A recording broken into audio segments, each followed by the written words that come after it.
The purpose of this presentation is to provide information on the lack of personal protection equipment supplied by our government and businesses for our essential workers during the COVID-19 outbreak.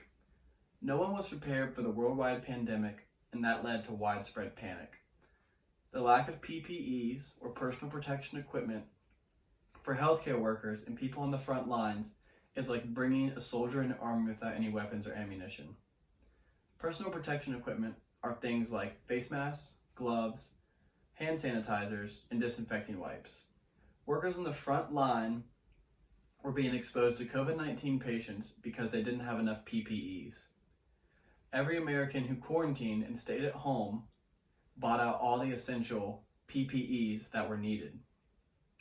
According to Homeland Security, essential workers are in departments like food, energy, finance, government, emergency services, and communication places. The government didn't have a large enough stockpile of PPEs needed. This led to governors of each state rushing to make sure their workers had ample equipment to continue to keep supplying for our economy. Labor unions started a backlash demanding more PPEs or they wouldn't be working anymore.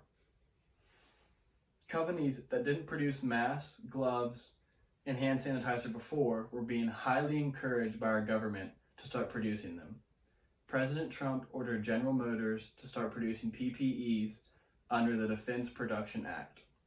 3M, a mask-making company, was selling some of the highly sought-after masks to other countries and other companies out of the US for higher bids. This is completely unethical. President Trump slammed 3M on many different platforms and said that if this were to happen again, there would be serious implications. In conclusion, Americans and many other citizens in other countries were not prepared for the worldwide pandemic. That led to the US having to really step up the amount of PPEs in our stockpile and what we'll have for next time. A widespread virus like COVID-19 is something that we could have never prepared for, and we have to make sure that we're ready for it next time.